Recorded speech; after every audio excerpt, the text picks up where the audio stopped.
What's up everyone, welcome to another episode. Today I took out my steel Daccordi rim brake bike to see if it's still hot riding a rim brake bike this year and if I should keep this bike or rather sell it to make space for something else. So I would say, let's talk about it and let's go.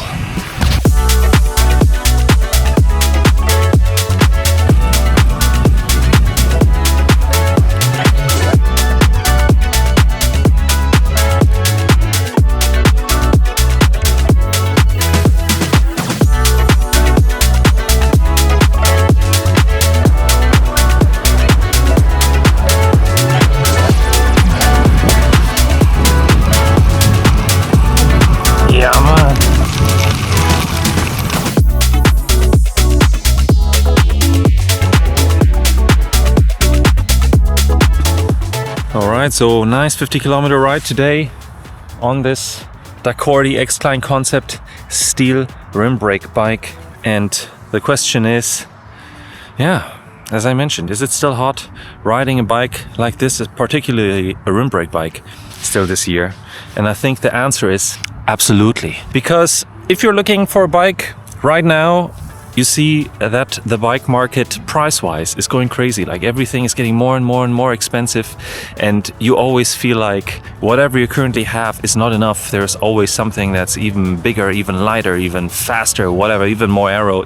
Yeah, this bike is a bike that I particularly love. This one started out as it was supposed to be a winter bike project, and I bought this bike, particularly this frame, but it was a bike back then, I think for $500 maybe on our local eBay in Berlin. So after I sold all the parts, I think the frame maybe did cost me like $300 in the end.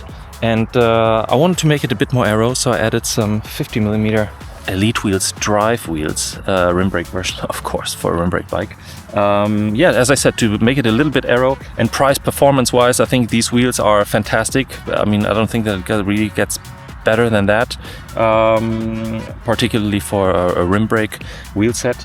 And I ended up pimping this bike out with a Dura Ace 9100, which I think these days even outperforms a lot of electronic group sets, because it is just so snappy and it is so basic and so minimalistic, really reduced down to the essence of shifting. Very crisp, very direct, it never misshifts, which I can't really say from all other electronic group sets that I've been testing so far. But you don't necessarily need to put a Dura Ace on here. You can also look for an old 105 or an old Ultegra. They're very, very cheap on the second-hand market, and put them on a frame like this, for example, or even if your frame is a bit heavier, or if it is an aluminum frame, you can also get very good deals on rim brake aluminum frames these days. And you don't necessarily need a very expensive, super hardcore aero disc brake bike, even though, I mean, I also love my disc brake bikes, don't get me wrong, but I just want to make you aware that it's not always worth chasing the absolute best, newest, lightest, fastest, whatever. This bike just brings me so much joy. Did I mention how much fun this bike is? It's lots of fun. Okay, now back to me talking in a quiet place again.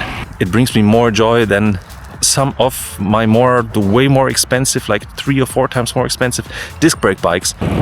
Whoa, good to see you. And even though this is a rim brake bike, which is from the 2000s, it's a lot of fun. I don't know if I mentioned that. Lots of fun. Because there's also this emotional aspect of where this frame came from, of me building this up, this being one of my first builds, and it just being so minimalistic. So rim brakes are really something that I still love. There's no need to bleed anything. In case you have issues on the road, something is scratching or squeaking or whatever, you adjust these little things here. You know, you swap out the pad, takes like 2 minutes. You center them, takes like 10 seconds in case anything is wrong or has been misaligned over time. So the simplicity of it is really just something beautiful and something very different when it comes to comparing it to a modern disc brake bike. But in case you found a good deal on a rim brake bike and you're thinking, it's old technology, I don't know if I should buy it, maybe I should rather have a disc brake bike, no. Get the rim brake bike. If it's a good rim brake bike, I think you're gonna love it. I mean, except if you're going to like the Dolomites like 10 times a year and you're gonna be hammering down those descents, then sure, disc brake bike is gonna give you better braking performance. But I think if you're not that person, a rim brake bike is completely gonna be fine. And if you want to improve your rim brake performance or your braking performance on a rim brake bike, I mean, here for the dry days like today, I have, as I said, these beautiful Elite Wheels drives on here. But I mean, the moment it starts raining, rain, rim brakes and carbon wheels, they don't really match. They're not friends. Then just get some nice aluminum wheels.